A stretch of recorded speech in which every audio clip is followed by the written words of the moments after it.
നമസ്കാരം, പ്രവാസി മലയാളിയിലേക്ക് സ്വാഗതം. ദുരിതങ്ങൾ പേരെ കടൽ താണ്ടി കരയ്ക്കെത്താൻ കാത്തു നിൽക്കുന്നവരുടെ നെഞ്ചത്തടിച്ച് വിമാന കമ്പനികൾ. കൊറോണ വരുത്തിവെച്ച ബാധ്യതകൾ അവസാനിപ്പിക്കാൻ പ്രവാസികളെ പിഴിയുന്ന കാഴ്ച.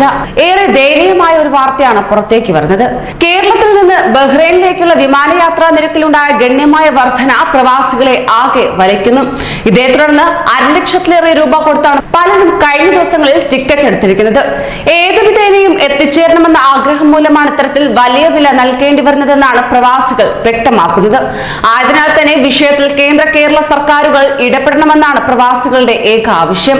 അതേസമയം കോവിഡ് കാലത്ത് ബഹ്റൈനിലേക്ക് ഒന്ന് തിരിച്ചെത്താൻ പ്രവാസികൾ എയർ ടിക്കറ്റിന് മുടക്കേണ്ടി വന്ന തുക കേട്ടാൽ ആരും ഒന്ന് ഞെട്ടുക തന്നെ ചെയ്യും. 40,000 മുതൽ 55,000 രൂപ വരെയാണ് നിരക്ക് ഈടാക്കിയിട്ടുള്ളത്. ഇതുകൂടാതെ കോവിഡ് ടെസ്റ്റ്, ക്വാറന്റൈൻ ഉൾപ്പെടെ മറ്റു ചെലവുകൾ.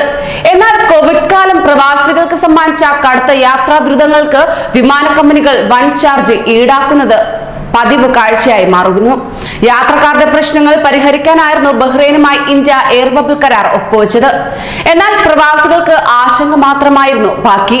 Chartered ഫ്ലൈറ്റിലും Vande Bharat mission വിമാനങ്ങളിലും seat ഒപ്പിച്ചെടുക്കാനുള്ള പിടാപ്പാടിലായിരുന്നു ആദ്യം.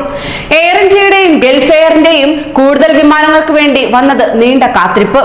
ഒടുവിൽ എല്ലാം ശരിയാക്കാൻ എയർ ബബിൾ കരാർ വരുന്നുവെന്ന പ്രതീക്ഷയായിരുന്നു പിന്നെ ഉണ്ടായത്.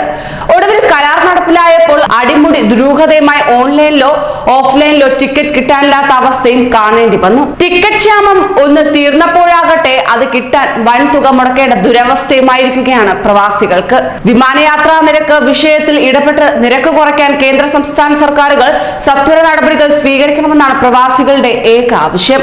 കൂടുതൽ പ്രവാസി വാർത്തകൾക്കായി ഈ ചാനൽ സബ്സ്ക്രൈബ് ചെയ്യൂ.